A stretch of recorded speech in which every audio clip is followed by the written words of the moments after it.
Hi, Twyla. It's good to be here. Yes, indeed. So, for our viewers, this is a continuation of our conversation from the last time, where we spent a significant amount of time talking about your experiences moving abroad back in the 80s, and I was reflecting on that, how different it was from the way things are now, and we were talking about food habits, adjusting to different climate, and things like that. So today we're going to move on from the 80s to the late 2010s and spend some time having a conversation around how things were when I was moving abroad. Does that sound good to you? Yeah, great. There's one thing I want to tell you that after you have uploaded the video, there are Uh-huh. quite a few phone calls came to me, and they found it a little interesting because the younger people, they were just, right, they were wondering, how it was different then and now. Like, there are some of them, they couldn't even relate to that, and they found it very interesting, listening to the days back then. And also, like, the older generation, they were recalling those days, like, oh well, yeah, those were the days, like, we we had so much of challenges to communicate and all that stuff. Yeah, it's so interesting. Like, for some of them, newer generation and then the older generation as well. Now, yeah, some of you have found it interesting. So, I would request you to hit the subscribe button if you really are interested, and also hit the bell icon so that you get the notification as soon as Twyla uploads the videos, right? Well, back to business. Yeah. So last time I was asking you, like, to tell us about your stories. Okay.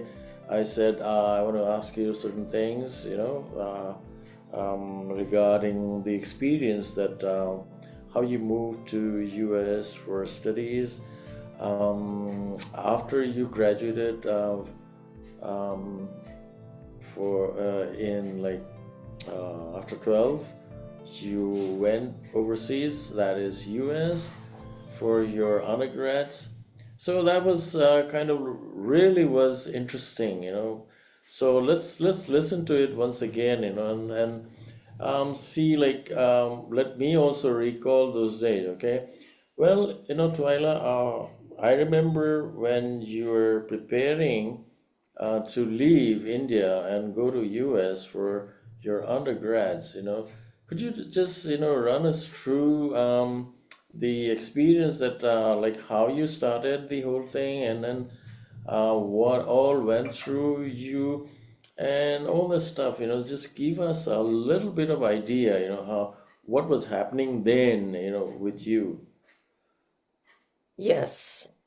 It feels like so long ago, but I will try my best to recall. And when you recall things, sometimes they seem different than they were in reality. But anyway, I will try my best. So, yeah, I was part of this scholarship program, and then I got through, and they gave me a decent scholarship to be able to go. And I had to pick a few colleges, and then I picked the one in Wisconsin, and then things worked out. I'm just keeping it kind of short, this part, so that I can focus on the more important parts. But like we were hinting upon last time, it was not a place I had never been before. I was very privileged and fortunate to be able to go visit the US several times before moving there to pursue my undergrad studies.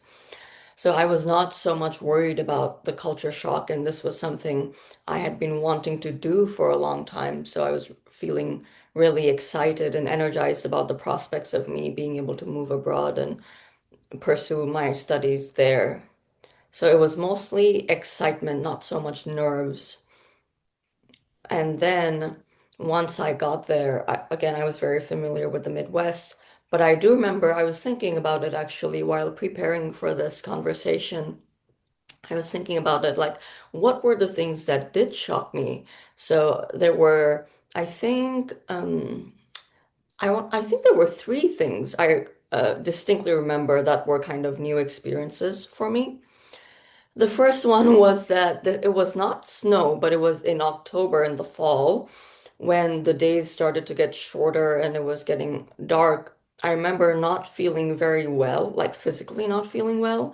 And I remember calling my aunt, who lives just a few states over, and calling her and being like, I'm not feeling well. I don't know what is going on. I mean, everything else seems fine. I don't have a temperature. I don't have a cold. And then she was really kind and she was telling me how it's just because of the change in seasons, because it was a completely new experience for me at the time. But after that, I got used to it. And it's really nice in the Midwest because you get to experience all four seasons. So summer, autumn or fall, winter and spring. It's really beautiful there. And I do remember being mesmerized by this thing called Google Documents. I don't know if people use it that much in India, but I Yeah, was yeah. not familiar with it when I had left. So we had a lot of group projects back in college, and just the fact that you're able to work on a document from different parts of the we didn't have to get together for group projects. We could just be in our homes and edit in the document, and everybody could see those changes in real time. It just blew my mind. That was Mhm. really funny. I was like, what is this thing? But now it's really popular and common. I think a lot of people use it. Do you use it, Dita? Do you think people in India use it? Yeah, we do that. Yeah. Okay. Yeah, so this was almost a decade ago, so it was very new for me. And when I was in school through 12th standard in India, we didn't use computers in class. We had very old school classrooms, and we would write notes on our papers, on our notebooks, and things like that. And then the next thing I remember that was very new was that, again, it's not new anymore. It's not foreign to India or Guwahati either, but this brand of shoes called Birkenstocks, they're actually a German brand. It's a very old brand, maybe like around 250 years old, but everybody Mhm. was wearing it in the US, and it was like the hip thing to do. People my age were wearing it. And again, I was like, where are people buying these shoes from?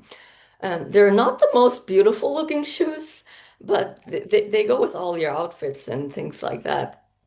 So I was really like wanting one myself, and I remember saving up for it because they're a little bit on the pricier side. And then finally buying a pair. I still have them here in Finland with me.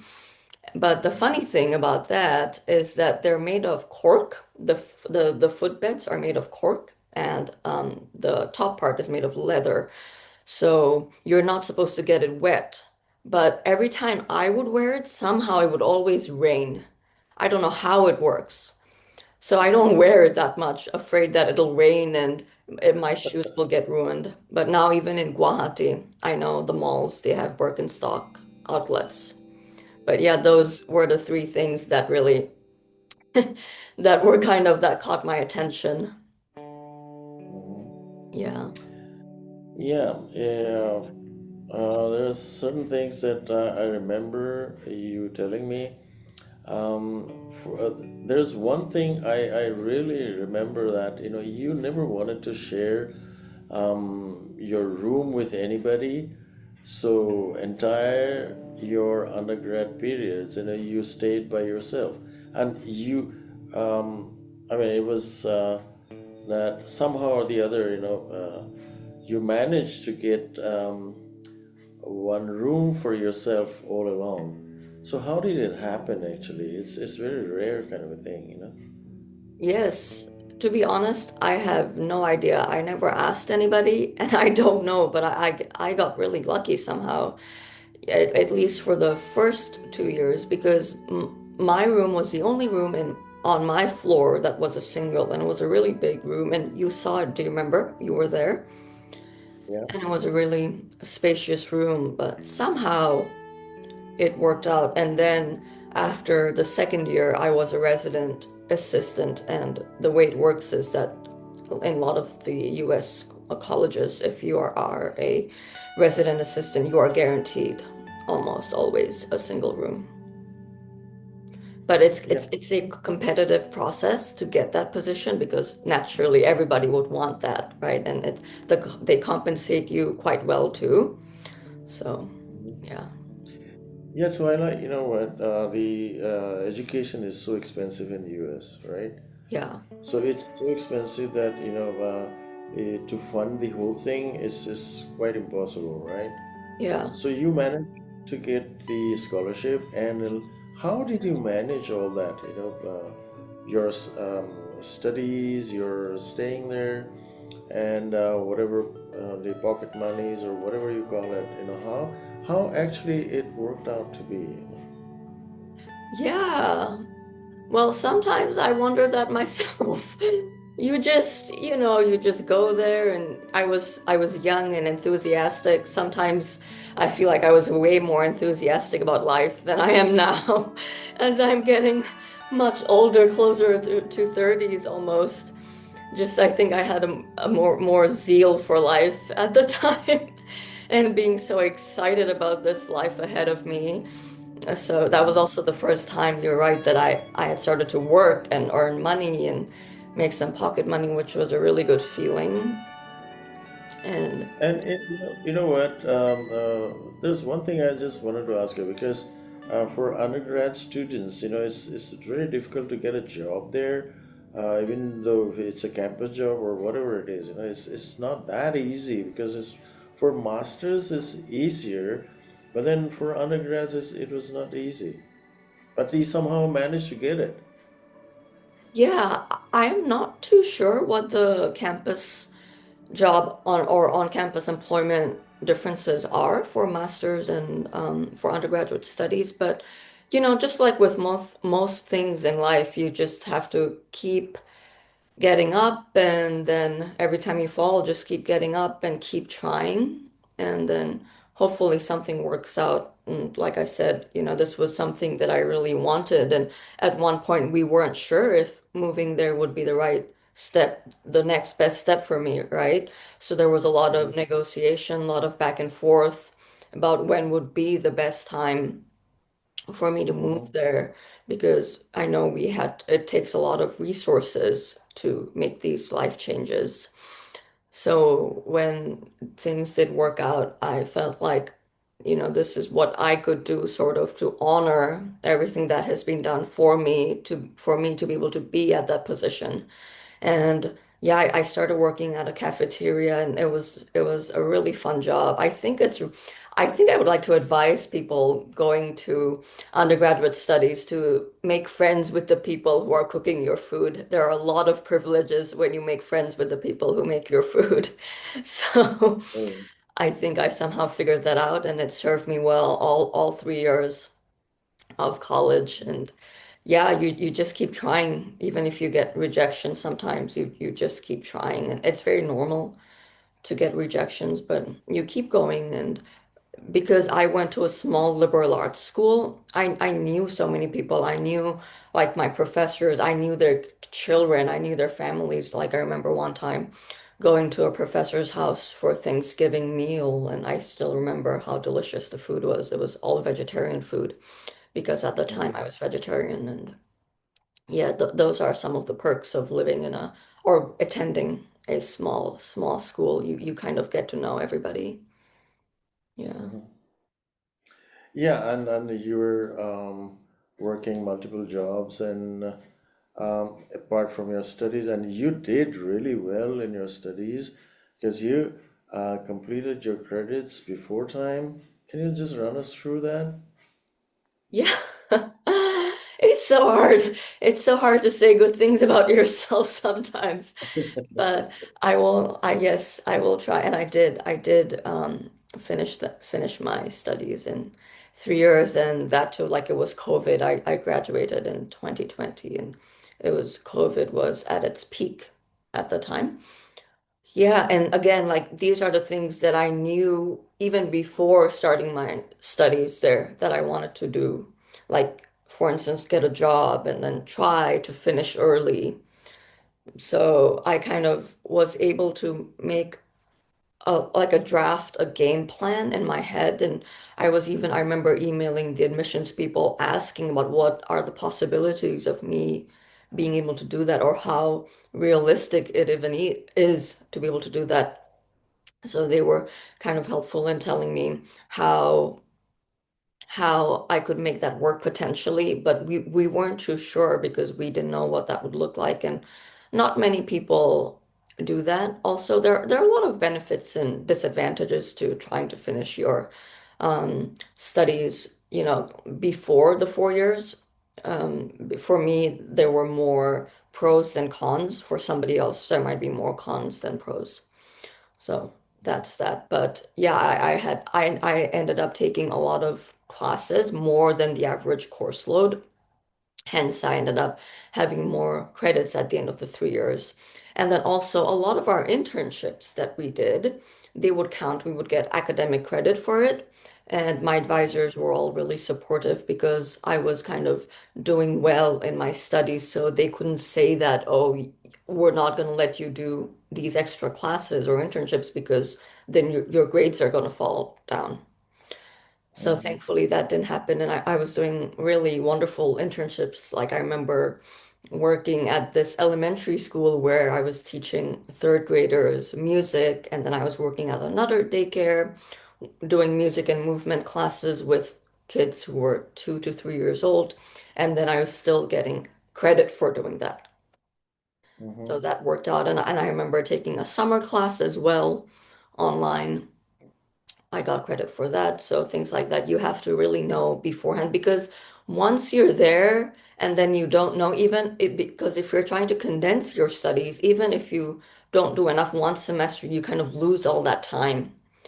Hmm. So it's really important to have an idea or a rough idea, even if you don't have a solid plan, a rough idea of what you want to do. And another thing, actually, I remember moving there, like I was so, for the lack of a better word, maybe I would say blown away by the quality of teaching in my Hmm. classes. It was like nothing I had ever experienced before.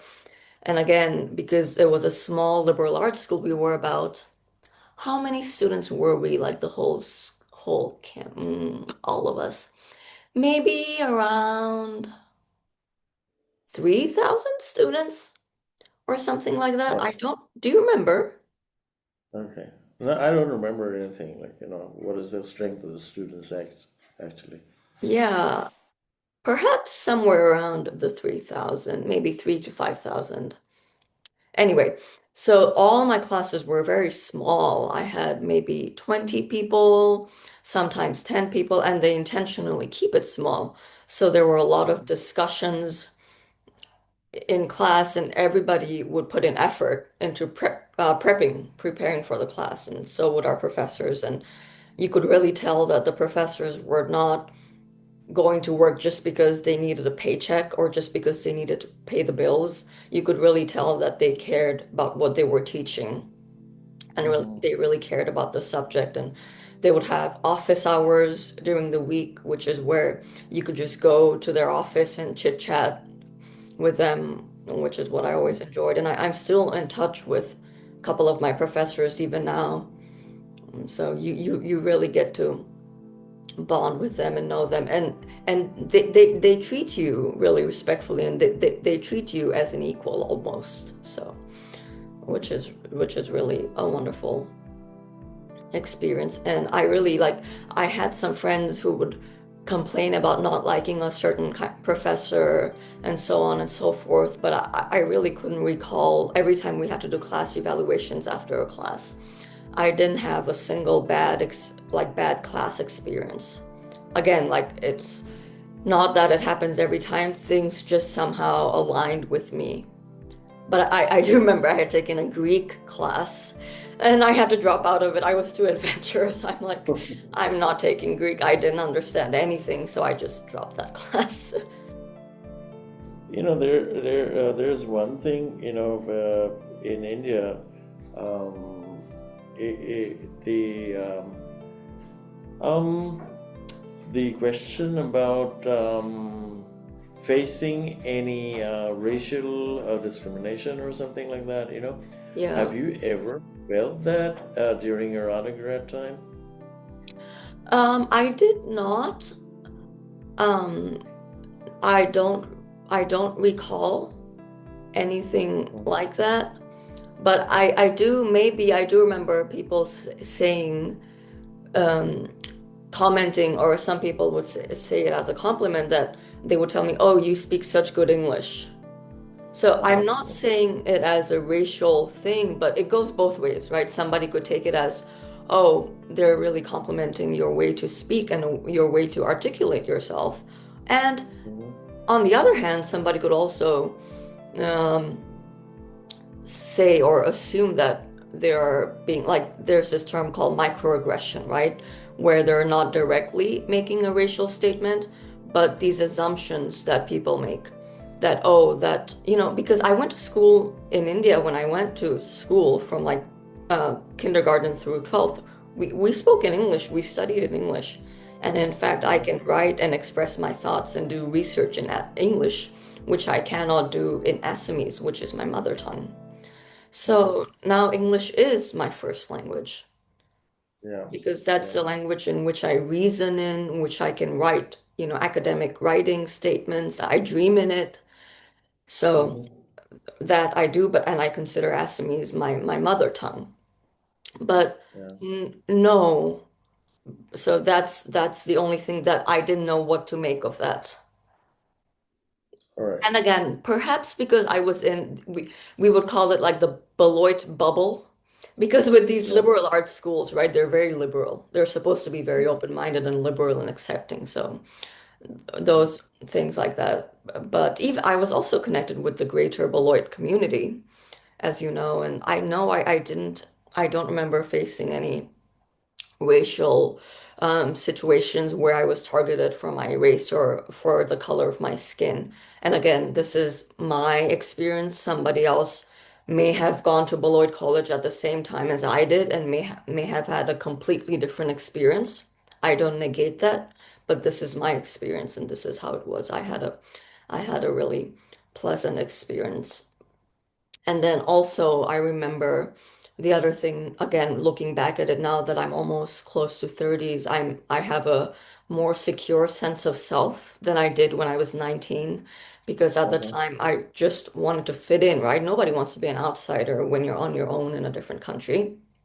So I Yeah. remember I was trying a lot to fit in with my friends and things like that. But now I think I have like a stronger sense of self and I know like my likes and dislikes.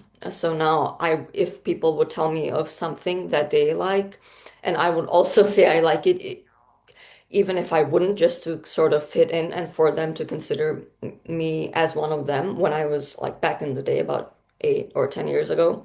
But now I feel more confident saying, oh, this is how I'm used to doing it, or this is new for me.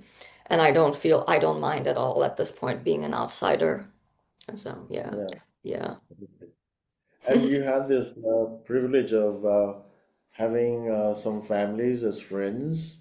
yeah. So there are yeah, quite a few families. Can you tell us something about that?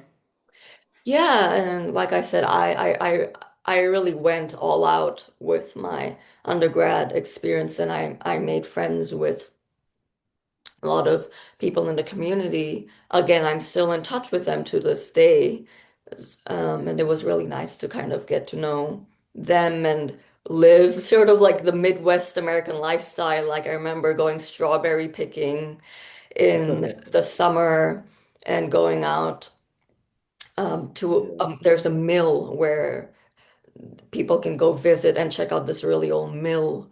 So I remember going there.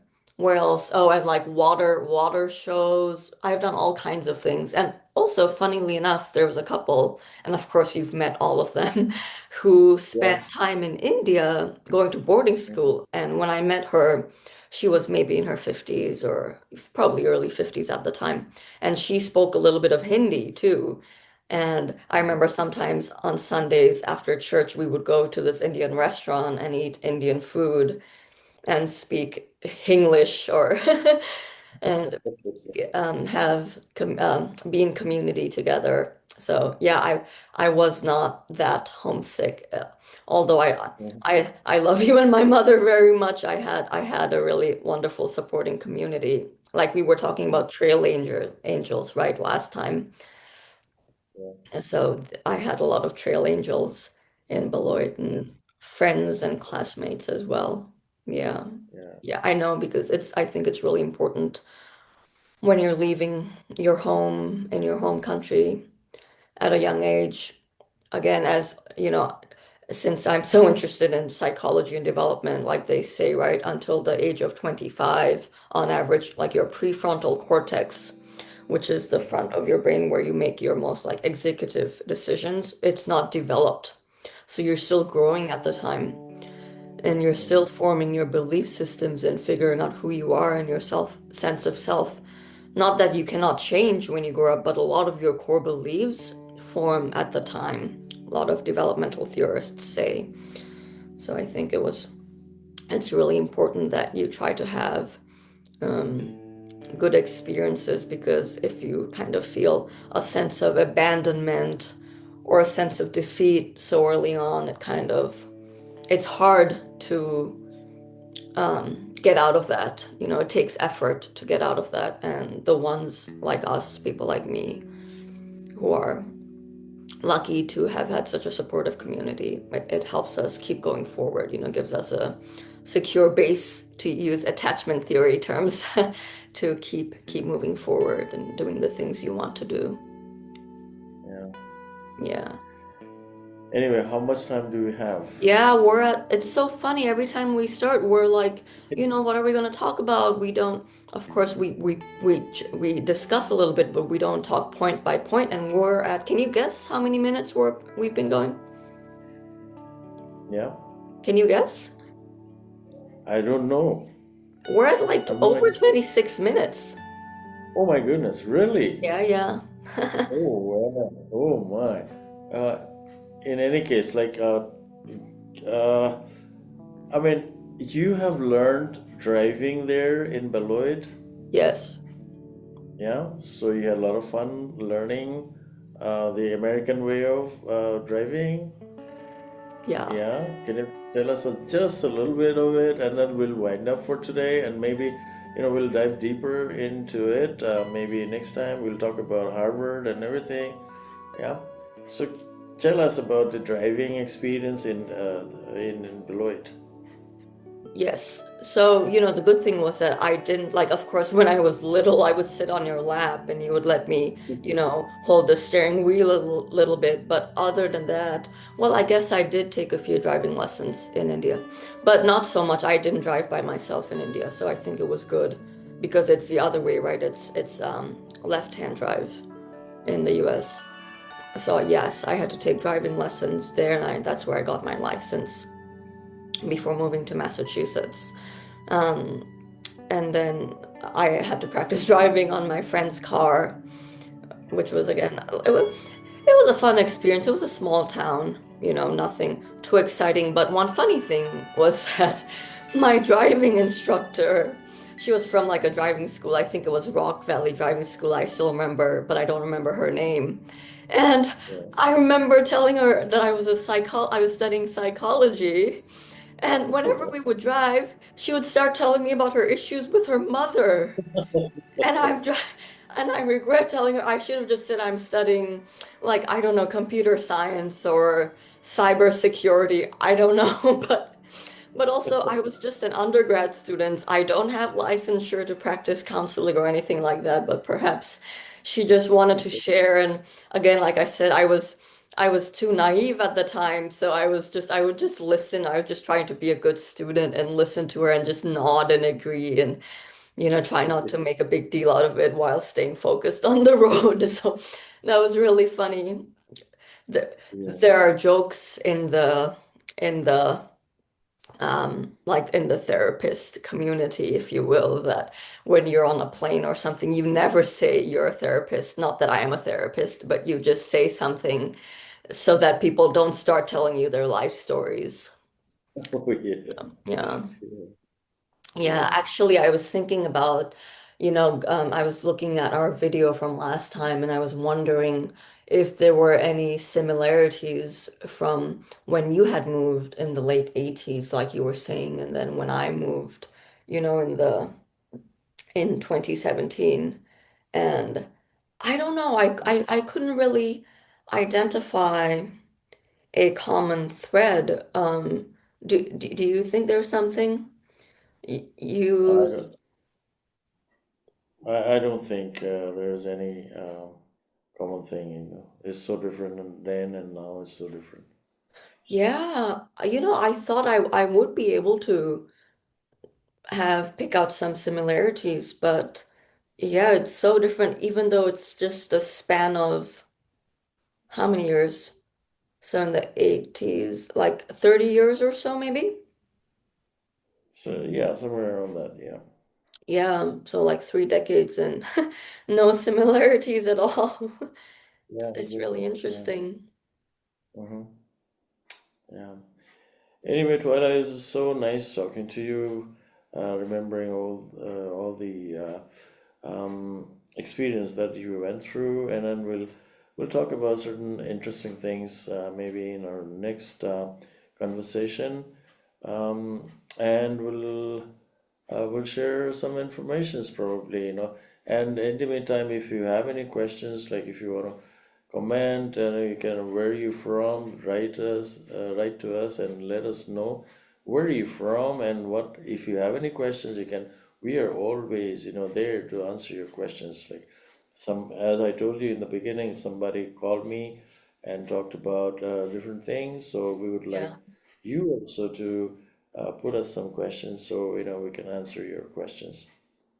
Yes, I really appreciate you being my PR person today. I didn't tell you to do this, but I really appreciate it. So thank you. Anyway, thank you so much, Tuela, Thank for you. yeah letting me in there. Of course. Bye. Bye.